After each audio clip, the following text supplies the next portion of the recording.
안녕하세요. 오늘 아침에는 은혜 받고 능력 받으라고 부르셨다.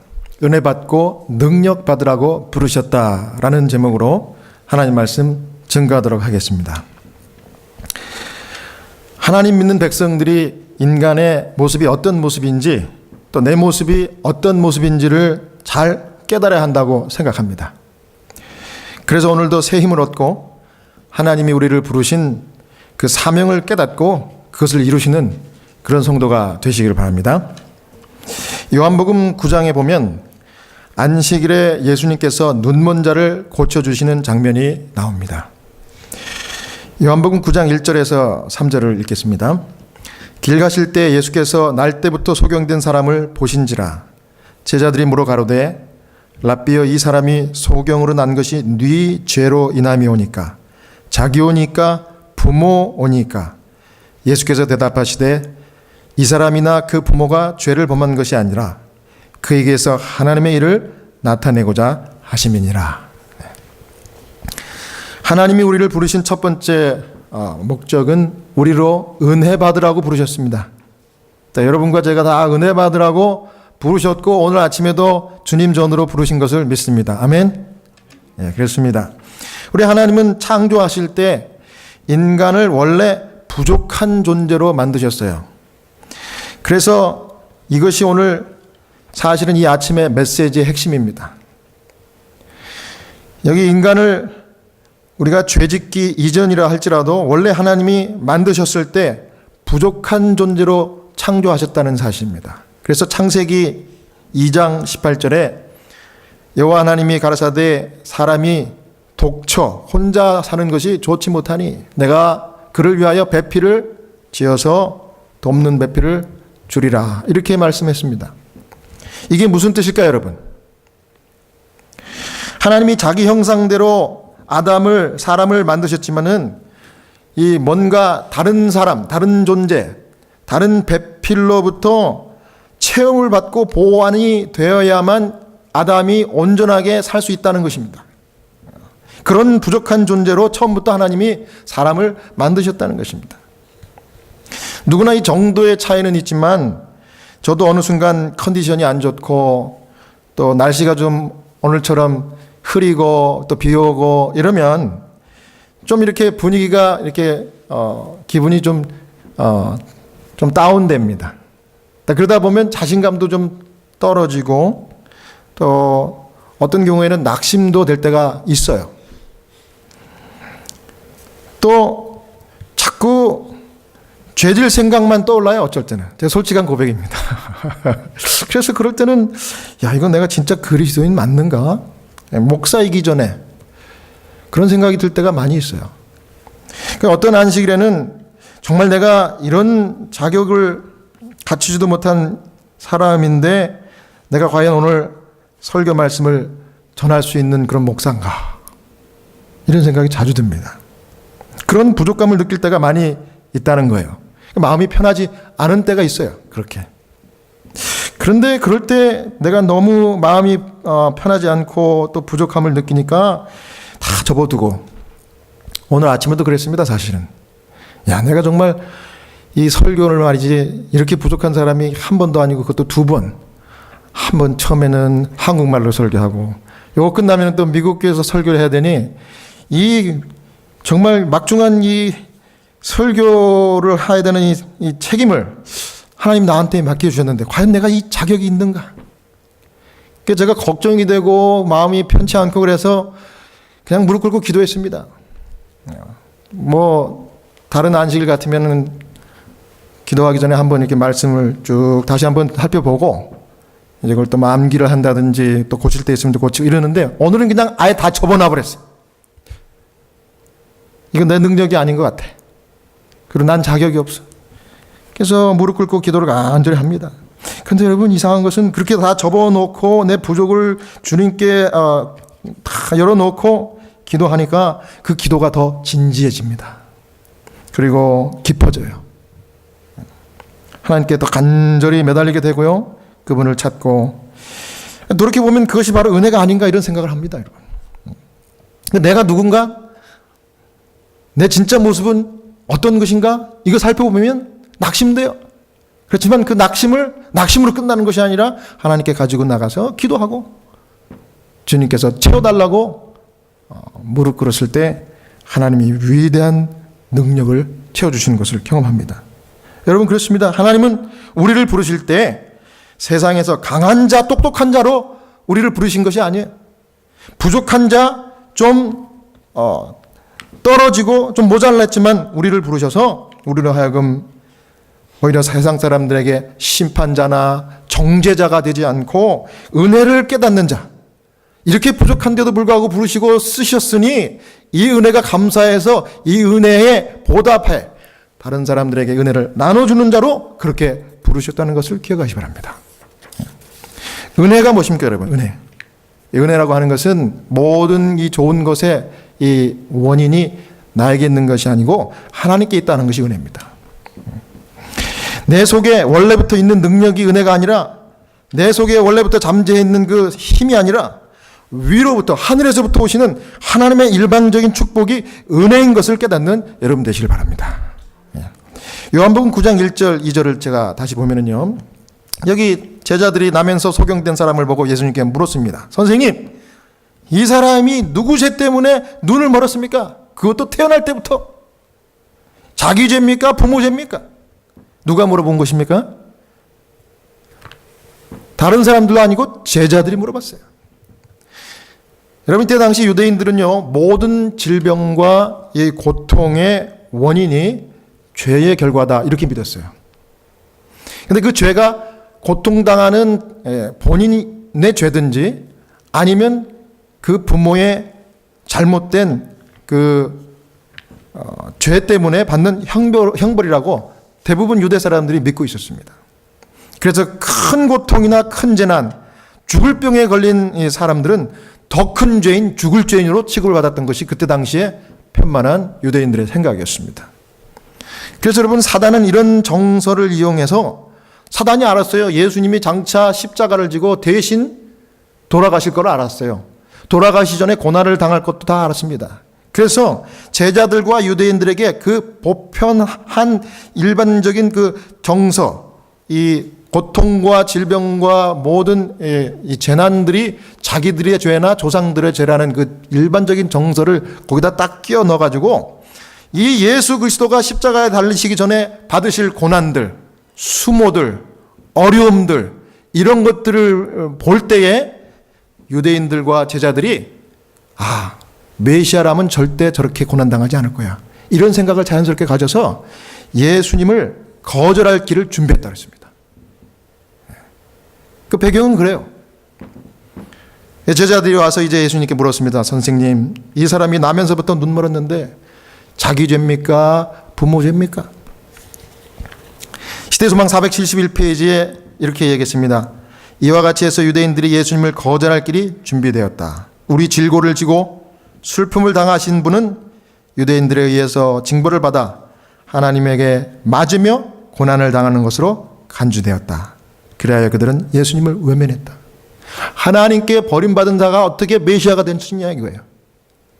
이게 사단이 교묘하게 준비한 예수님을 거절하는 길이었다는 것입니다.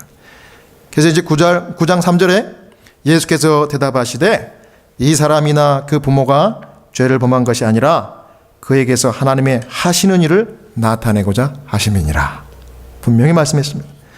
여기 시대소망 471페이지에 죄와 고통의 관계에 대하여 유대인들이 가졌던 신념을 그리스도의 제자들도 가지고 있었다.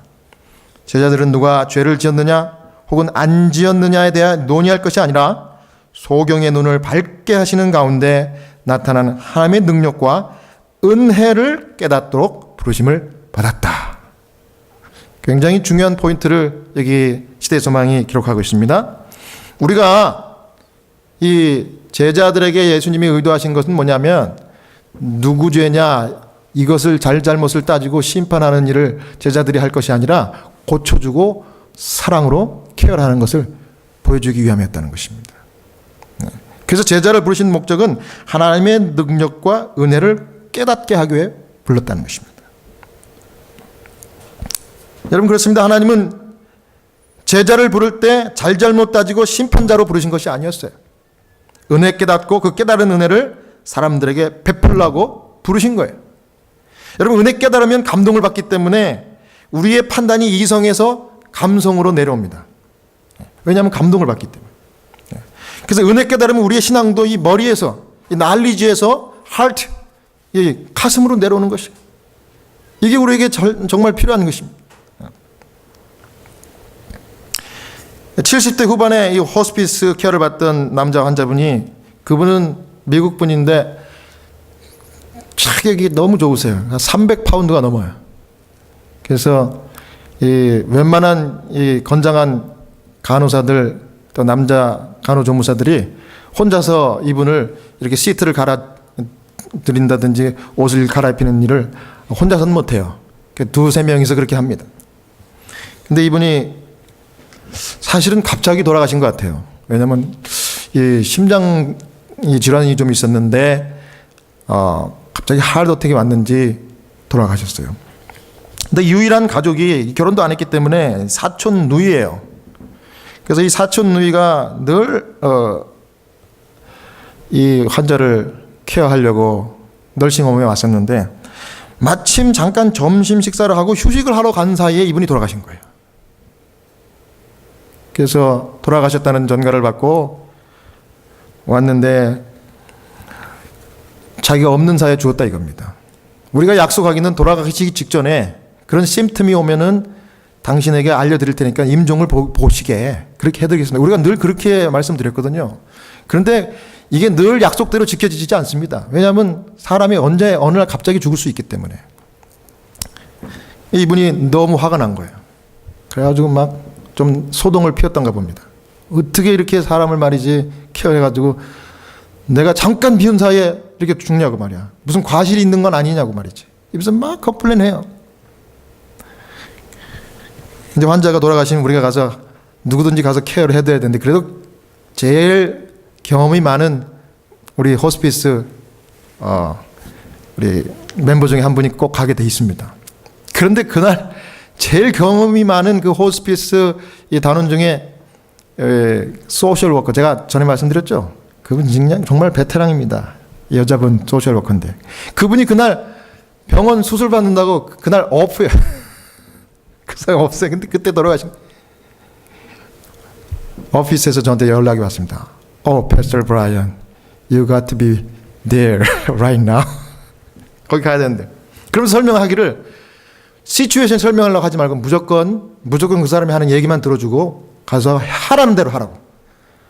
지금 그분이 굉장히 업셋돼 있다고, 부탁한다고, 우리가 기도하겠다고. 그래서 저를 보내는. 하면서 저도 걱정이 왜 안 됐겠습니까? 기도했습니다. 하나님 아버지, 참 이분이 임종을 지켜보지 못했다고 업셋했는데, 저를 거기 가서 그분을 위로해주고 수습하라고 합니다. 참 이거 어떡할지 난감한데 도와주십시오. 그러고 갔어요. 갔는데 가니까 그분들하고 또 다른 자녀들하고 한 4명이 와서 그 죽음을 놓고 망연자실 있는 겁니다. 근데 제가 그분들의 얼굴을 본 순간 제 마음 가운데 짠한 마음이 드는 거예요. 그분들의 얼굴을 보기 전까지는 걱정이 된 거예요. 내가 어떻게 대처를 해야 되나. 근데 그 사람의 얼굴을 본 순간 마음에 갑자기 짠한 그 불쌍한 마음이 드는 거예요. 제가 그랬죠.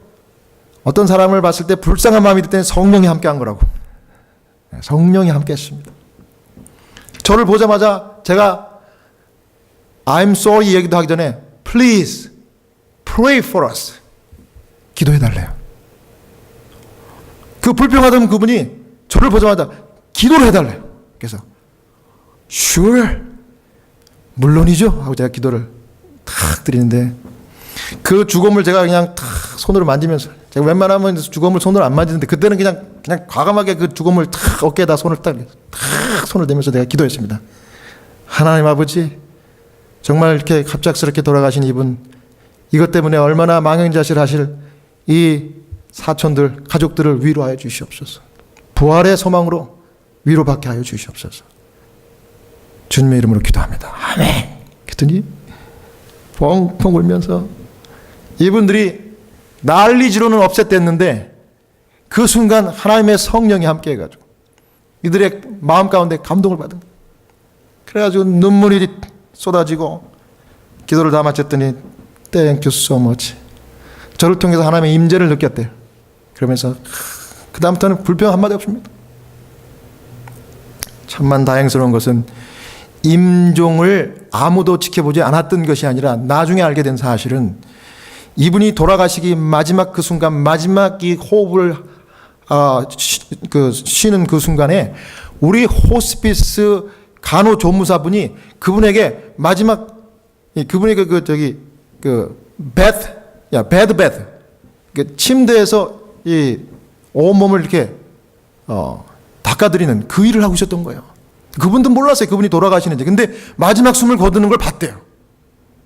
커튼을 좀 쳐달라고 그러더래요. 너무 날씨가 좋아가지고 흔하니까 커튼을 좀 이렇게 살짝 빛을 가렸더니 이분이 자기 팔에 안겨가지고 이렇게 베스를 해드리는데 마지막 숨을 쉬더랍니다. 그 얘기를 제가 바로 듣고 나서 기도 끝난 다음에 알려드렸어요. 그랬더니 이분이 통곡을 다시 울면서 Praise the Lord's name. 정말 감사합니다. 응? 아무도 없는 가운데 돌아가신 게 아니라 임종을 우리 CNA가 지켜보셨군요. 감사드리더라고요. 네. 여러분, 우리가요, 감동받고 은혜 받는 것이 우리 하나님께서 우리를 부르신 목적이에요. 하나님이 우리에게 이 감동과 은혜를 나누라고 부르셨는데 그거 하기 전에 우리에게 먼저 감동 주셔요. 먼저 은혜 주신다는 얘기지. 어디서 그런 걸 받을 수 있을까요? 하나님의 성령이 함께하는 자들이 모인 이 자리에서부터 받을 수 있는 거예요. 저는 오늘 아침에 이렇게 보니까 여러분들 어떻게 느끼는지 몰라도 이 아침 우리 찬양교회는 아침 일찍 나오지 않으면 부지런하지 않으면 예배 드릴 수가 없는 교회예요. 근데 이렇게 멀리서부터 오셔가지고 여러분들이 그것도 다 지각하지 않냐시고 정각에 다 오신 그 모습을 봤을 때 한 분 한 분이 얼마나 사랑스럽고 감동이 온지 몰라 저는. 일당천이라고 그랬죠. 제 마음도 이렇게 기쁜데 하나님 얼마나 좋으실까요? 여러분, 우리 성도들 모였을 때 이 은혜를 누리시고 감동받으시는 부르심에 합당한 성도 다 되시기를 간절히 바랍니다. 두 번째로 하나님 우리 부르신 목적은 능력 받으라고 부르셨다 하는 말씀입니다. 요한복음 9장 6절 7절 이 말씀을 하시고 땅에 침을 뱉어 진흙을 이겨 그 눈에 바르시고 이르시되 실로암 못에 가서 씻으라 하시니 실로암은 번역하면 보냄을 받았다는 뜻이라. 이에 가서 씻고 밝은 돈으로 왔더라. 기가 막힌 말씀입니다. 우리 예수님은 제자들의 질문에 구구절절 대답지 아니하시고 행동으로 보여주셨습니다. 이번에도. 그리고 침을 땅에 탁 뱉으셨어요. 그리고 그 침으로 이 땅에 있는 진흙을 이겨가지고 소경의 눈에 이렇게 바르셨어요. 그리고 말씀하기를 이제 실로암 못으로 가서 눈을 씻어라. 그러면 눈이 열릴 것이고 보게 될 것이다. 저는 이 장면을 성경에서 읽을 때마다 두 가지 생각이 들어요.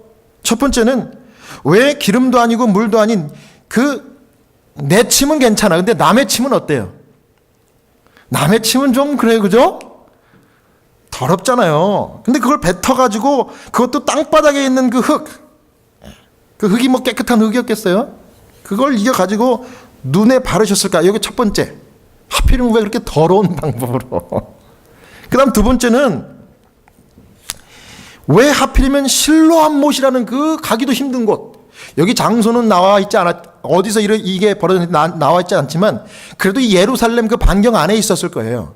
근데 예루살렘에서 실로암까지 간다면 저는 이 성지순례 한 번도 가보지 않아 잘 모르지만 제가 이 책을 보니까 그렇게 나오더라고요. 거기 지금은 시멘트로 이렇게 포장을 해가지고 예루살렘 쪽에서 이 실로암 못으로 가려면 좀 밑으로 내려가는가 봐요. 그렇습니까? 계단이 많대요. 그 계단이 굉장히 많대요. 그 밑으로 내려가는 실로암 못까지 가려면. 그래서 건강한 보통 사람도 내려가기가 쉽지가 않다 그럽니다. 근데 하필이면 그렇게 힘들고 어려운 곳에 가서 눈을 씻으라고 이 소경에게 말씀했을까? 이 소경이 눈 먼 사람이니까 다른 사람들이 다 무시하고 천대하니까 예수님도 무시하고 천대하려고 그렇게 하셨나? 인격 모독인가?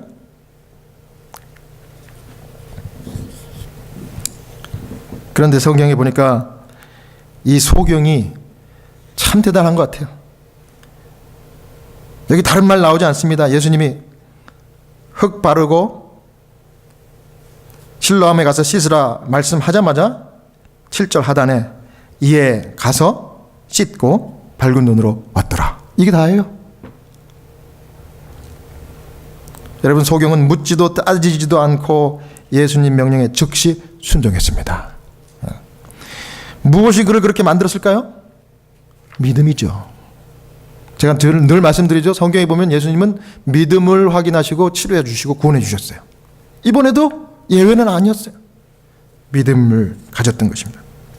여러분, 우리는 너무나 생각이 많고 따지기를 좋아해서 믿음이 자라지 않아요. 생각이 많고 지식이 많다 보니까 따지는 거 좋아하고 또 더 한 걸음 나가면은 지적질하는 거 참 좋아하는 것 같아.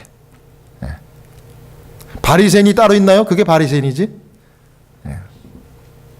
근데 여러분, 믿음은 묻지도 따지지도 않고 생각하지 않고 순종하고 행동하는 게 믿음입니다. 그래서 우리 하나님이 성경에 하라고 하셨으면 하는 게 믿음이고, 하지 말라고 했으면 하지 않는 게 믿음이에요. 이건 먹으라고 했으면 그거 먹으면 되는 것이고, 먹지 말라고 했으면 먹지 않으면 되는 게 그게 믿음이에요. 안식일 잘 지키면 복 받는다 그러면 그대로 안식일 잘 지키면 복 받는 것이고, 침례 받으라 그러면 물속에 잠기는 침례 받으면 구원 받는 거예요. 제가 이렇게 얘기하니까 어려운 거 없죠. 하지만 실제로 그것을 순종할 때는 믿음이 필요한 것입니다. 여러분, 생각이 많은 사람 믿음 없어요. 하나님께 이 소경처럼 묻지 않고 따지지 않고 순종하는, 그래서 기적을 체험하고 능력을 받으시는 여러분 되시길 바랍니다. 이 성경을 자세히 보니까 이상한 행동을 하시면서 소경을 케어하신 것 같아요. 소경을. 저는 이 성경을 볼 때 좀 그 성경에 있는 이 행간의 의미들을 좀 잘 생각해 보려고 애를 써요. 기도하면서. 또 그것이 더 정확하게 확인하기 위해서는 또 시대의 소망과 예언의 신을 좀 잘 봅니다. 이 요한복음 9장 6절에 보니까 땅에 침을 뱉아 진흙을 이겨 그 눈에 바르시고, 우리말 성경이 그렇게 기록했는데, 여기 진흙을 바르신 것을 영어 성경 이 킹 제임스 버전에는요 anointed 이런 말을 썼어요. 우리말은 바르셨다 그랬는데 영어로는 anointed. 이 anointed는 뭐냐면은 이 anointing, 이 성류, 이 기름을 바르고 장로들과 온 교인들이 기도해주는 이 병자들을 치료할 때 이 안수의 의미가 있는 것입니다. 그래서 단순히 그냥 침 뱉어갖고 진흙으로 한 것이 아니라 anointing 하듯이 한 것입니다. anointing. 이게 무슨 뜻일까요? 저도 환자들이 anointing 해달라는 요청을 할 때마다 늘 기름을 가지고 이마에다 바르고 야고보서에 있는 말씀을 읽고 기도를 해드립니다. 근데 제가 그 anointing 할 때 어떤 식으로 할 것 같아요? 권위주의적으로 할까요? 아니면 정말 애지중지 사랑하는 그 가냘픈 아이를 돌보듯이 그렇게 어노인팅 할까요? 뭐 이렇게 질문하는 제가 어리석죠. 그렇죠. 어노인팅 할 때는요, 저뿐만 아니라 모든 목회자들이 채플린 다 그렇게 해요. 사랑으로 합니다. 이렇게 사랑으로 이마에다 바르고 손에다 바르고, 그래서 하나님께 간절히 그 기도할 때도 사랑과 축복의 언어로 기도합니다. 하나님, 이 연약한 병자를 치료해 주시고 그 영육이 하나님 안에서 평강을 얻게 하여 주옵소서. 이렇게 기도할 때는 감동을 주는 기도를 할 수밖에 없어요. 정성을 다해서 기도합니다. 네? 그럴 때 환자들이 위안을 얻고 힘을 받는 것을 제가 체험해요. 여러분, 예수님 틀림없이 이 소경을 치료하실 때 우리가 단순히 그저 흙을 이겨가지고 침을 탁 뱉어가지고 탁 이렇게 한 것이 아니라 정성을 다했을 거예요. 응?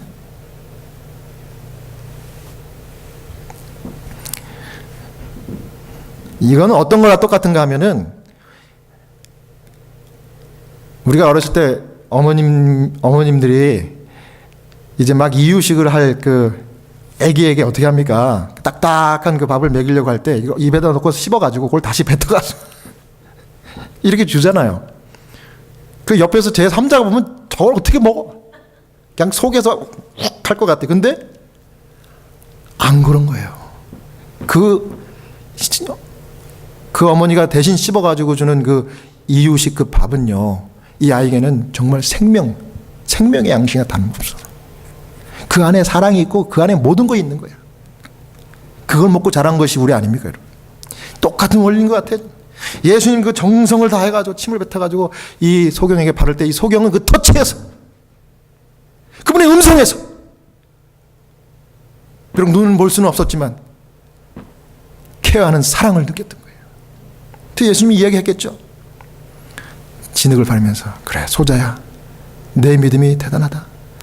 저쪽에 실로암이 있지? 거기 가라. 보이지 않으니까 어떻게 갈지 모르겠죠. 사람들의 도움을 받아서 갔겠죠. 거기 가서 씻으면 나을 거야. 설명이 필요 없는 겁니다. 뭘 느꼈어요? 하나님의 은혜, 예수님의 사랑을 느낀 겁니다. 그래서 이 두 말 안고 가서 순종한 거예요. 그럼 결국 그 믿음은 누가 주신 거예요? 믿음은 예수님이 준 거예요. 어떻게? 사랑의 케어를 통해서. 사랑하는 여러분, 이 믿음, 이 은혜, 이 능력을 이 소경처럼 깨달으시는 여러분 되시기 바랍니다. 그리스도 안에 능력이 있습니다. 시대의 소망 471페이지에 제자들은 누가 죄를 지었느냐 혹은 안 지었느냐에 대해 논의할 것이 아니라 소경의 눈을 밝게 하시는 가운데 나타난 하나님의 능력과 은혜를 깨달았도록 요청을 받았다. 우리 지적질하라고 부른 것이 아니라 하나님의 은혜, 너희들에게 베푸시는 은혜가 이렇게 크다는 것을 깨닫도록 우리를 부르셨다는 것을 알라 이거예요. 진흙이나 소경이 씻기와에 갔던 그 못의 치료의 능력이 있었던 것이 아니라 여기 분명히 얘기합니다. 그리스도 안에 있었음이 분명하였다. 이겁니다, 여러분. 여러분 그리스도 안에 능력이 있음을 믿으셔요. 능력이신 예수 그리스도를 믿음으로 붙들고 순종하는 여러분 되시길 바랍니다. 이 미키 다이아몬드라고 하는 이름이 참 이쁘지 않아요? 미키 다이아몬드, 라스트 네임이 다이아몬드예요. 근데 91살 되신 미국 할머니인데요, 이분의 종교는 그릭 orthodox예요. 그런데 이분이 만성 심장 질환 호스피스 환자로 널싱홈에서 쭉 케어를 받다가 이제 너무 악화가 돼서 이제 가족들이 모시고 집으로 갔어요. 이제 돌아가시기 위해서 집으로 가신 거예요. 그러니까 우리는 이제 돌아가시면 이제 집에 가서 이제 가족들을 케어하려고 그렇게 보내드렸습니다.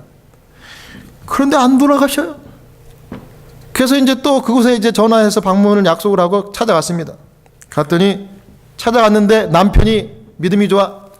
그분이 그릭 바이블을 나한테 주면서 This is good news. This is a gift for you. 그러면서 저한테 선물이라고 줘요. 그러면서 이걸 왜 나한테 주냐 했더니 내가 너무 올 때마다 기도해줘가지고 너무 고마워가지고 내가 뭘 줘야 될까 고민하다가 내가 제일 소중한 것을 너한테 주고 싶어서 이거 준다고. 세상에 어떤 뉴스는 다 페이크 뉴스래요. This is the real good news. 이렇게 얘기하더라고요. Jesus is the power. 그렇게 얘기하는 거예요. 예수님이 능력이야. 제가 이것을 받아가지고 소중하게 간직하고 있는데 바로 어저께 또 갔습니다. 그랬더니 이 할머니가 침대가 아니라 이 카우치, 이 소파에 누워 있어요. 산소 이게 튜브를 이렇게 끼고 있어요. 근데 저를 보자마자 알아보고 그 힘든 몸을 이렇게 세워서 저를 굳이 그냥 악수를 한다고 이렇게 일어나는 거예요. 그래서 물어봤죠. 식사하셨나요? 그랬더니 식사를 3번 다니고 4번 했대. 어떻게 이렇게 좋아졌어요? 그랬더니 좋아지지는 않지만 하나님이 밥 먹을 기운은 주시네요. 그 남편이 그래요. 그러면서 하는 얘기가 알아요. 나도 내 와이프가 곧 죽을 거 알아요. 내 와이프도 자기 죽는 거 알아요. 알지만 우리는 걱정 안 해요. 그러더라고요. 그러면서 자기 간증이 터진 겁니다. 설교를 말씀하는 거예요, 나한테. 내가 죽어도 다시 산다는 부활의 소망이 있고 우리 하나님께서 이 소중한 말씀을 주셨는데 그리스도 안에 능력이 있고 부활의 소망이 있는데 내가 뭘 두려워하냐고. 그리고 요한복음에 또 말씀하지 않냐고. 내가 하늘에 가서 내가 거할 집을 다 만드신 다음에 이 땅에 다시 제 이름으로 와서 우리를 부활시켜가지고 하늘로 데려간다고 그랬는데 내가 뭘 걱정하냐고. 나는 걱정 안 한다고요. 후회도 않고 걱정도 안 한다고. 그 말을 하는데 내 마음에 너무 감동이 오는 거예요. 내가 이 땅에 살면서 제일 중요한 거 하나 한 게 있다 그러면 예수 믿는 거 선택한 거라고. 이거 모르는 사람은 너무나 불쌍하다고 그렇게 얘기해요. 야, 그래서 제가 그분의 이 간증을 듣고 아멘 그리고 기도해 드리고 왔습니다. 예. 겉은 이렇게 쇠약해지지만은 속에는 능력이 있대요. 왜? 예수 그리스도를 붙들었으니까. 참, 얼마나 그분의 힘에 말씀에 힘이 있는지 제가 깜짝 놀랐습니다. 예. 사랑하는 여러분, 우리 신앙의 길이 고난의 길인 것을 여러분 아셔야 합니다. 여러분 믿음 생활하고 신앙 생활하면 참 좋은 일도 많이 있지만은 오보를 전체적으로 보면 예수님의 길을 따라가는 게 신앙이에요. 고난의 길이에요. 때로는 모함을 받을 수 있고 오해도 받을 수 있고 또 배척함을 당할 수도 있고 고난과 핍박을 우리가 당할 수 있는 것입니다. 그러나 여러분 그럴 때마다 우리의 자신의 이 감정에 따라서 좌우되는 그런 믿음, 그런 신앙을 하지 말고 우리 하나님의 말씀, 생명의 말씀을 붙들고 어려워도 이 고난의 길, 신앙의 길 순종하고 따지지 않고 재지 않고 따라가는 여러분 되시기 바랍니다. 우리 부르심, 주님의 부르심 기억하면서 우리가 조금 이렇게 믿음 있다고 다른 사람들, 연약한 자들 앞에 젠체하며 심판자와 정죄자로 설 것이 아니라 나도 여전히 오늘 은혜로 생명을 받았고 건강을 유지할 수 있으며 이 은혜 때문에 나도 산다는 것을 인정하고 그 받은 은혜 다른 사람과 나누고 말씀 붙들고 능력 깨닫고 이것을 베풀며 나누는 그와 같은 하나님의 참된 믿음의 성도가 되시길 바라면서 오늘 말씀을 마치겠습니다.